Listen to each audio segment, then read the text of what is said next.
함께 나누신 하나님의 말씀 요나서 4장 5절부터 11절 말씀입니다. 함께 봉독합니다. 요나가 성에서 나가서 그 성 동편에 앉되 거기서 자기를 위하여 초막을 짓고 그 그늘 아래 앉아서 성읍이 어떻게 되는 것을 보려 하니라. 하나님 여호와께서 박넝쿨을 준비하사 요나 위에 가리우게 하셨으니 이는 그 머리를 위하여 그늘이 지게 하며 그 괴로움을 면케하려 하심이었더라. 요나가 박넝쿨을 인하여 심히 기뻐하였더니 하나님이 벌레를 준비하사 이튿날 새벽에 그 박넝쿨을 씹게 하시매 곧 시드니라.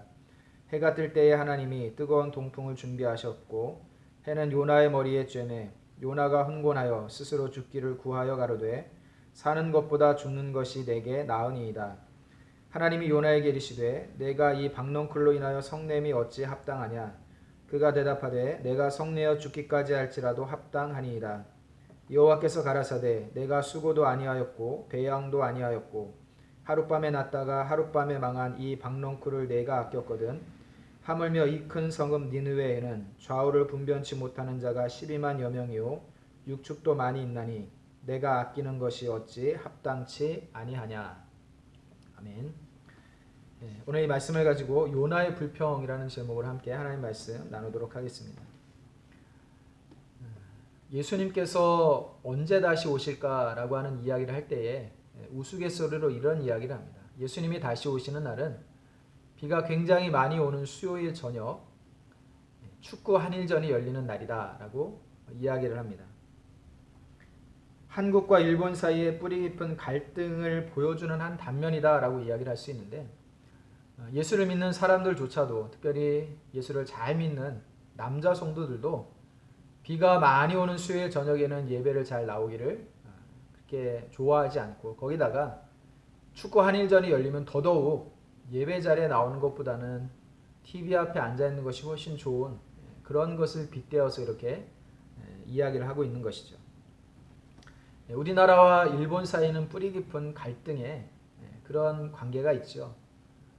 대부분의 한국 사람들이 일본 사람들과는 무엇이든지 경쟁에서 반드시 이겨야 된다라는 생각을 가지고 있다고 합니다. 심지어는 한일전은 가위바위보도 져서는 안 된다라는 이야기를 한다고 해요.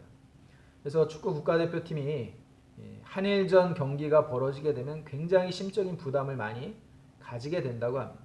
왜냐하면 혹여라도 경기에서 지게 되면 엄청난 질타를 받게 되기 때문이라는 거죠. 그래서 한일전 경기를 했는데 만약에 경기를 지게 되면 이 인터넷에 엄청난 댓글들이 달리면서 네티즌들이 난리를 핀다고 해요. 그래서 댓글을 달면서 이렇게 이야기를 한다고 하죠. 경기에서 그나마 자기 역할, 제 역할을 다 잘한 사람들을 향하여서는 너희는 비행기 타고 와라. 그리고 뭐 이도저도 아니게 그냥 저냥 경기력을 보여준 사람에게는 너희들은 배 타고 와라. 그리고 혹여라도 경기의 패배의 이유를 원인을 제공한 선수들을 향하여서는 너희들은 헤엄쳐서 와라 라는 댓글을 단다고 해요. 그래서 패배는 곧 죽음이다 라는 생각을 가지고 최선을 다해서 이를 악물고 뛰기 때문에 대부분 한일전 경기에서는 이 한국 선수들이 그 굉장한 투지와 정신력을 앞세워서 경기를 승리로 이끄는 경우가 대단히 많이 있다라고 이야기를 합니다. 우리나라와 일본처럼 나라와 나라 사이의 갈등이 세계 곳곳에 있지요. 또 민족과 민족 사이의 갈등이 있습니다. 혹은 지역과 지역 사이의 갈등이 있고 또 개인과 개인 사이의 갈등이 있어요. 유대인과 독일 민족 사이에는 굉장한 갈등이 있죠. 2차 세계대전 당시에 히틀러가 유대인을 600만 명이나 학살한 그 사건이 계기가 되어서 유대인들이 이 독일 사람들에 대한 감정이 그렇게 좋지가 않아요. 또 지역과 지역 사이의 갈등이 여전히 남아있죠. 우리나라만 해도 영남과 호남 사이에 사람들 사이에 그런 갈등들이 굉장히 많이 있어요. 또 개인과 개인 사이의 갈등도 있죠. 대표적으로 고부간의 갈등을 들 수가 있을 겁니다. 시어머니와 며느리 사이는 아무리 해도 그 관계가 그렇게 좋을 수가 없어요. 대부분의 경우는 굉장히 보이지 않는 미묘한 신경전과 갈등 사이에 놓여 있는 그러한 경우가 참 많이 있습니다.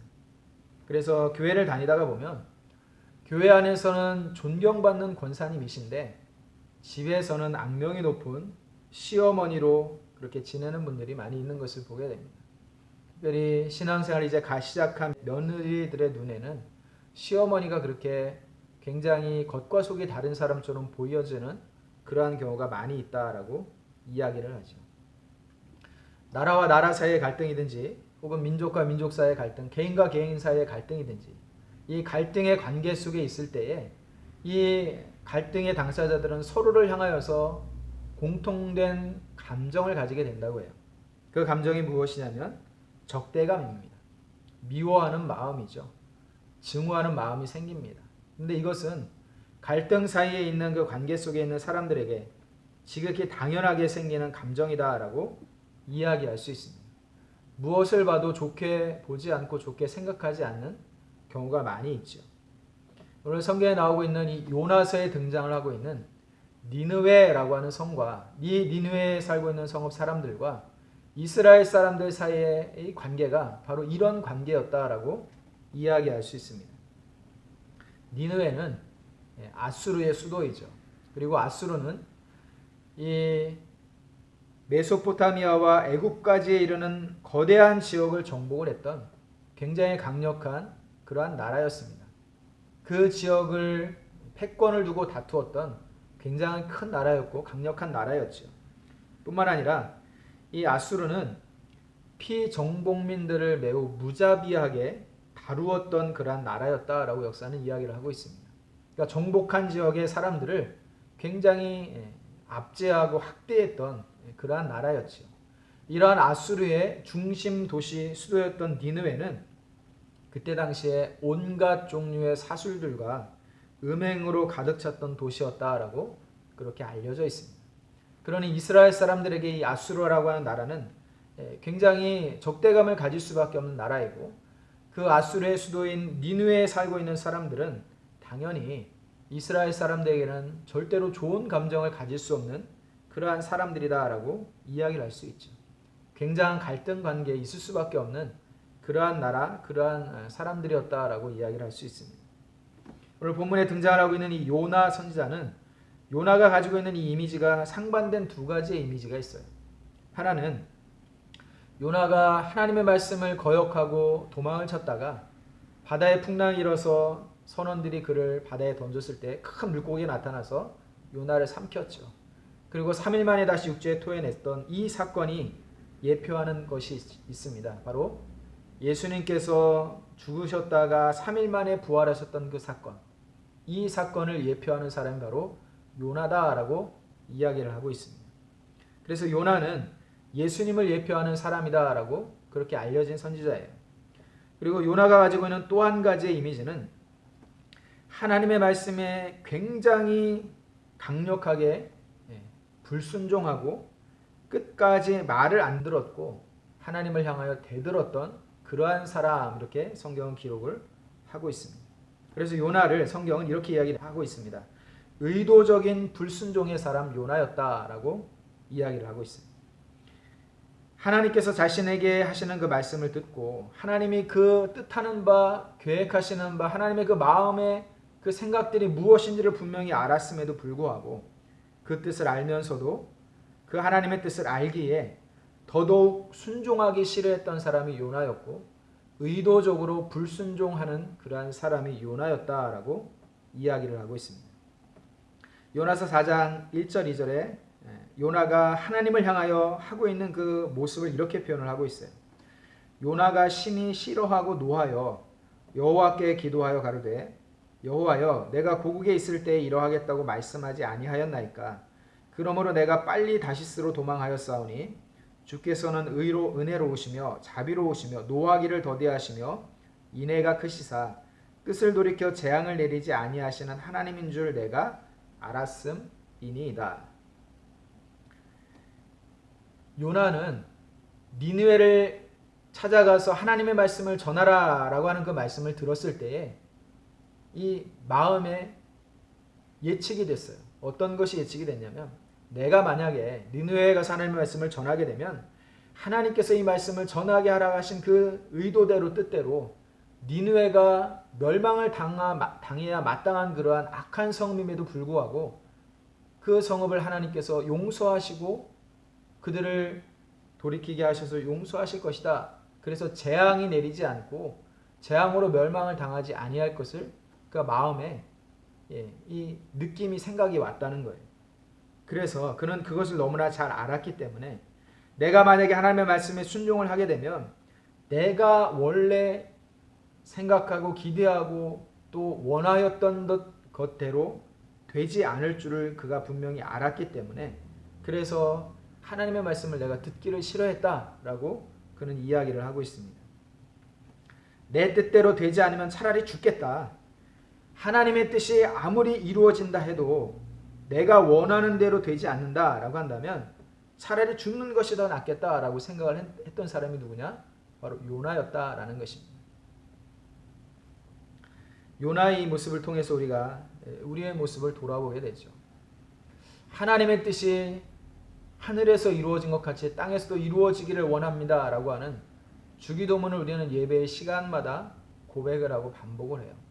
그러나 우리가 주님의 기도가 이런 것이고 주님이 가르쳐 주신 기도대로 우리가 이렇게 기도하며 이 기도하는 대로 살아야 된다라고 이야기를 하지만 사실은 하나님의 뜻이 하늘에서 이루어진 것 같이 땅에서도 이루어지기를 구하기보다는 내가 원하는 바, 내가 기대하는 바가 이루어지기를 우리는 훨씬 더 많이 구하고 있고 자주 구하고 있고 심지어는 내 뜻이 이루어지지 않는다면 내가 원하는 대로 되어지지 않는다면 차라리 하나님 말씀 나는 듣지 않겠습니다 라고까지 말을 하는 그러한 상황이 우리 가운데 있을 수 있다는 것이죠. 여러분 우리가 생각할 때 저런 사람은 차라리 구원받지 않았으면 싶은 생각들이 분명히 있을 거예요. 참 미운 사람이 있어요. 저런 사람은 하나님 믿고 은혜 받고 돌이켜가지고 복을 받고 이러지 않았으면 좋겠다라는 생각을 하는 사람들이 있다는 거죠.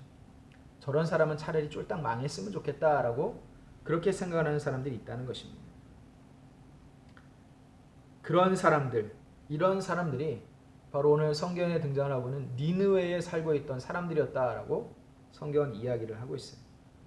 요나는 오늘 5절의 말씀에 끝까지 니느웨라고 하는 성이 멸망당할 것을 보고 싶었다라고 요나는 이야기를 하고 있어요.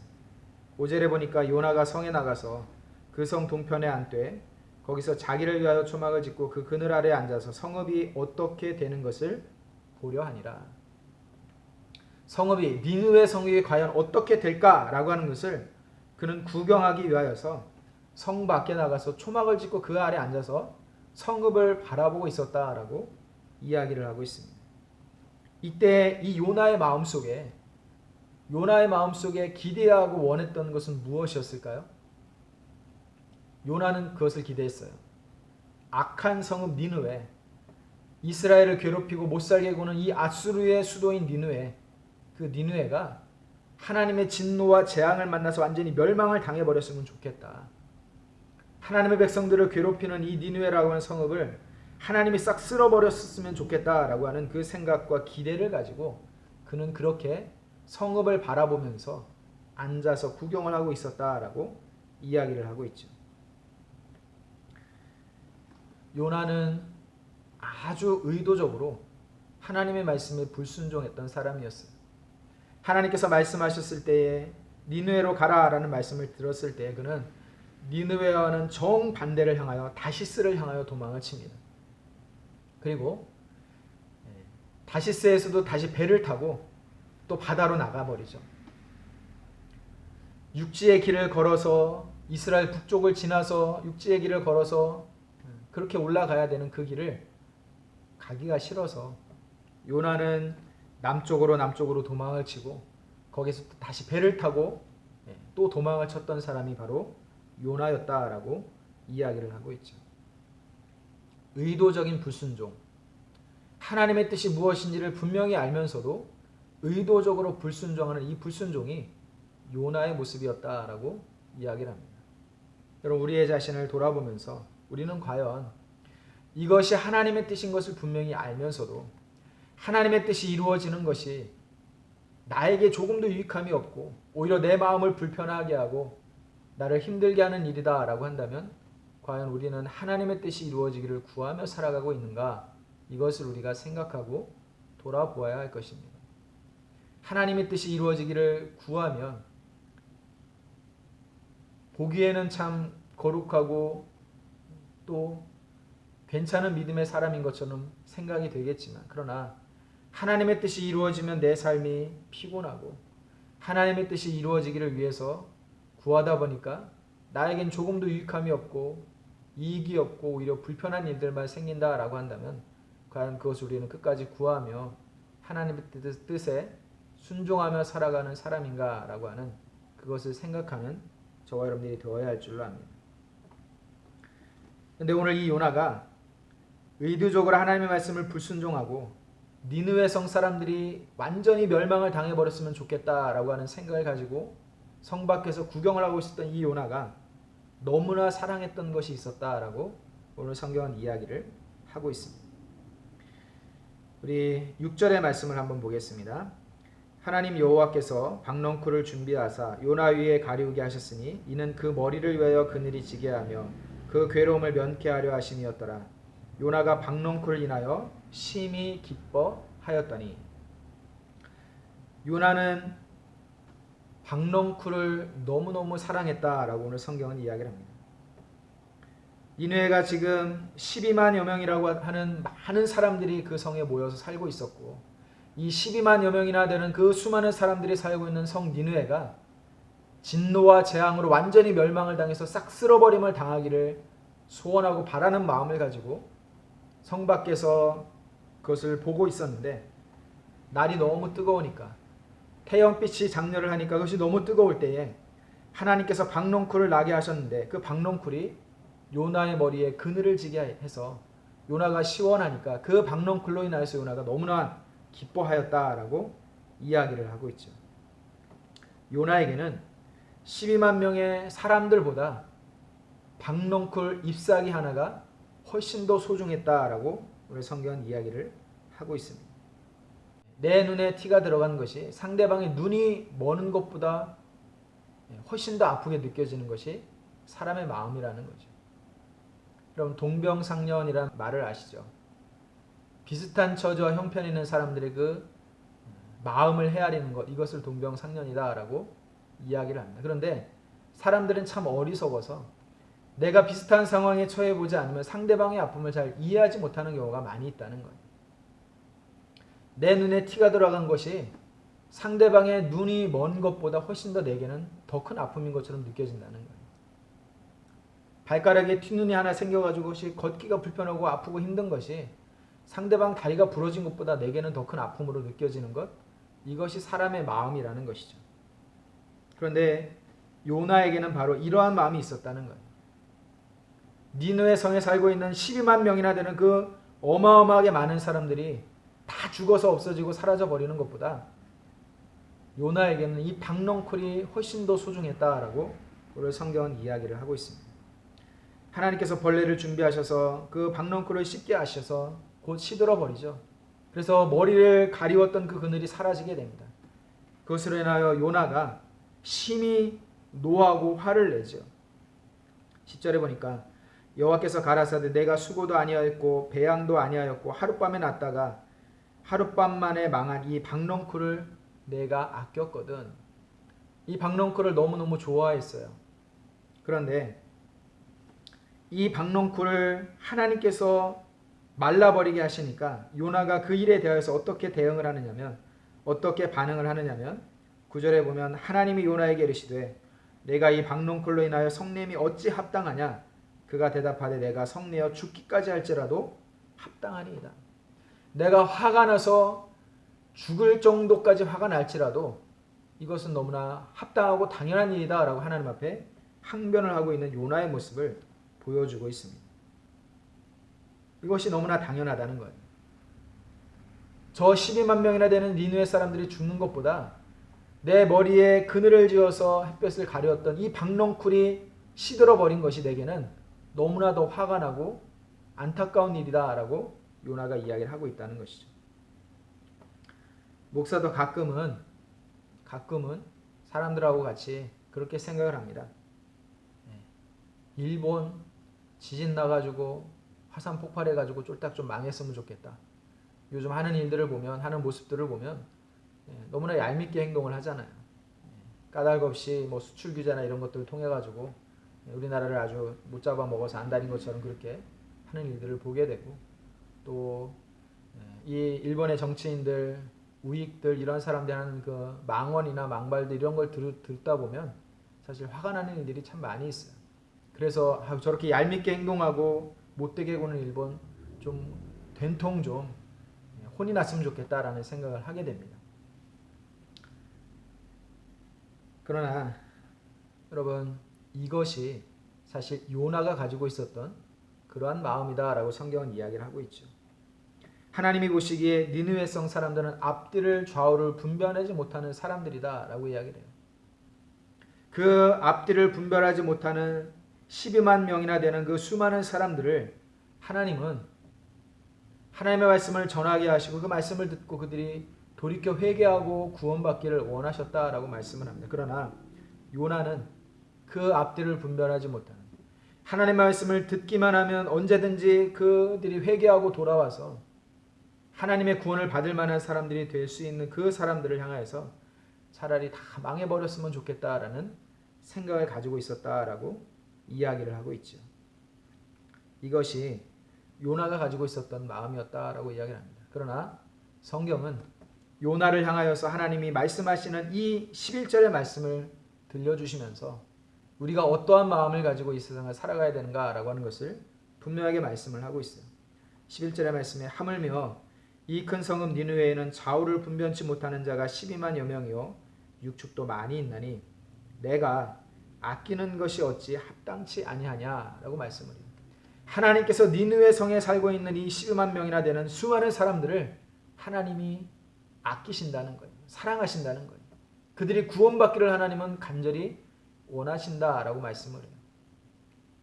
요나는 하룻밤 만에 났다가 시들어버린 그 박농굴 하나를 아꼈을지라도 하나님은 좌우를 분별하지 못하는 이 12만 명의 사람들을 아끼고 사랑하셨다라고 말씀을 하고 있는 것을 보게 되죠. 하나님의 마음과 뜻을 하나님은 헤아리기를 원하신다는 거예요. 요나가 하나님의 뜻을 헤아리기를 하나님은 원하셨어요. 요나가 그 박농쿨을 지극히 아끼고 사랑하였던 것처럼 하나님이 이 니느웨 성 사람들을 얼마나 사랑하고 아끼시는지를 요나가 좀 알았으면 좋겠다라고 요나를 향해 하나님께서 말씀을 하고 있는 것을 보게 되죠. 이것이 하나님이 품고 계시는 마음이다라고 이야기를 합니다. 요나는 불평하고 원망을 했어요. 하나님의 뜻을 분명히 알았음에도 불구하고 이 하나님의 뜻이 이루어지면 내가 원하는 것이 이루어지지 않고 내가 불편하고 내가 화가 나고 속이 상할 것처럼 그렇게 생각을 해서, 그래서 요나는 하나님의 뜻을 의도적으로 불순종하고 거슬렀다라고 이야기를 합니다. 그러나 하나님은 그 요나를 향하여서 얘야, 내가 하룻밤 만에 났다가 사라져버린 그 박농쿨을 아끼는 그 마음을 너가 가지고 있는데 내가 니느웨 성의 좌우를 분별하지 못하는 이 12만 명의 불쌍한 영혼들을 아끼고 사랑하는 이 마음을 네가 좀 알아줬으면 좋겠다라고 하나님께서 말씀을 하고 있는 것을 보게 되죠. 여러분, 성경은 예수님께서도 비유의 말씀을 통하여서 이 모습을 우리에게 분명히 보여주고 있어요. 예수님은 탕자의 비유를 통하여서 그 큰아들에게 작은 아들이 탕자가 되었다가 돌아온 그 장면에서 화를 내고 아버지한테 불평을 하는 그 큰아들을 향하여서 그렇게 이야기를 하죠. 너는 나와 함께 있어서 지금까지 나의 모든 것이 너의 것이지만 너의 이 동생은 죽었다가 살아온 동생 아니냐. 그러니 우리가 이 아들을, 너의 동생을 맞아들이는 것이 당연한 것이 아니겠냐라고 타일르듯이 이야기하는 그 아버지의 모습을 보여주면서 하나님이 품고 계시는 마음이 무엇인가라고 하는 것을 이렇게 말씀을 하고 있는 것을 보게 돼요. 원래 모든 성도 여러분들이 이 성경에 등장을 하고 있는 요나의 이야기를 통하여서 과연 우리가 아끼고 사랑하는 것은 무엇이고 하나님이 아끼시는 것이 무엇인지를 잘 생각하면서 과연 하나님이 아끼시는 그것을 우리도 아끼고 살아가고 있는지, 아니면 내가 지극히 소중하게 생각하고 아끼는 그것이 박농굴처럼 하루아침에 났다가 사라져버리는 정말 보잘것없는 그러한 것들은 아닌지, 이것을 생각하며 살아가는 저와 여러분들이 될 수 있기를 바랍니다. 하나님은 하나님의 뜻이 하늘에서 이루어진 것 같이 땅에서도 이루어지기를 원하시고 또 우리의 삶을 통하여서도 하나님의 뜻이 이루어지기를 원하시는 분이시다라고 말씀을 합니다. 요나가 하나님의 뜻을 분명히 알고도 의도적으로 불순종하고 심지어는 성을 내고 화를 내고 하나님의 앞에서 그렇게 불평하고 원망하였던 이 모습들을 바라보면서 과연 우리를 향하여 하나님께서 품고 계시는 그 생각, 계획들이 무엇인지를 곰곰이 생각하고 돌아보는 우리 엘림의 모든 성도들이 될 수 있기를 주님의 이름으로 축복합니다. 기도하겠습니다. 하나님 아버지 은혜를 감사합니다. 요나가 하나님의 말씀을 듣고도 의도적으로 불순종하고 또 하나님의 뜻을 거스르며 지냈던 모습을 또한 보게 되며 하나님께서 그 뜻하는 바 계획하신 바를 이루시기를 원하심에도 불구하고 요나는 그것을 싫어하고 또 원치 아니하였던 이 모습들을 또한 보게 됩니다. 그러나 주님께서 가르쳐준 그 기도의 내용처럼 뜻이 하늘에서 이루어진 것 같이 이 땅에서도 이루어지기를 원하나이다. 기도하는 그 기도가 우리의 삶에 그대로 적용되어지기를 원합니다.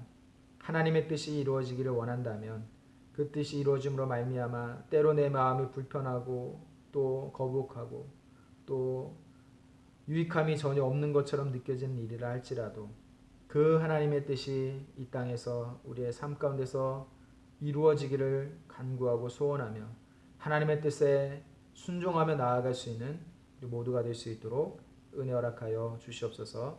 감사를 드리며 예수님의 이름으로 기도드렸습니다. 아멘.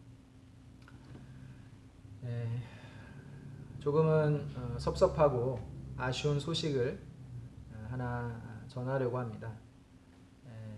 코로나 때문에 우리가 함께 모여서 예배를 드리지 못하여서 그래서 원래는 성도들 여러분들이 모두 함께 모인 자리에서 말씀을 드려야 되는데 그렇지 못하고 우리 청년부하고 또 유초등부를 담당해서 사역을 해오시던 우리 신효선 목사님께서 이제 사임을 하시게 됐어요. 좀 갑작스럽기는 하지만 또 사역을 준비하시고 또 계획을 하기 위하여서 사임을 하시게 됐는데 원래는 성도님들 앞에서 함께 이 사임 인사를 드려야 되는데 지금 상황이 그렇지 못하다 보니까 대신 영상으로 사임 인사를 대신 하게 됐습니다. 그래서 우리 성도님들이 우리 목사님께서 앞으로 사역을 하면서 감당해야 될 그 사역의 방향들을 잘 결정을 하고 계획을 하고 또 하나님 앞에 귀하게 쓰임을 받으실 수 있도록 위에서 함께 기도해 주시는 우리 성도님들이 되시기를 바랍니다. 목사님께서 영상으로 사임 인사를 대신하시겠습니다. 안녕하세요. 신효선 목사입니다. 제가 지난 12월부터 엘림교회를 함께 섬기면서 참 행복한 시간들을 보냈는데요. 이제 새로운 사역을 준비하기 위해서 제가 이번 달로 사역을 마무리하게 됐습니다. 그래서 아쉬운 마음으로 이렇게 영상으로 인사드립니다. 그동안 기도해 주시고 격려해 주셔서 감사합니다.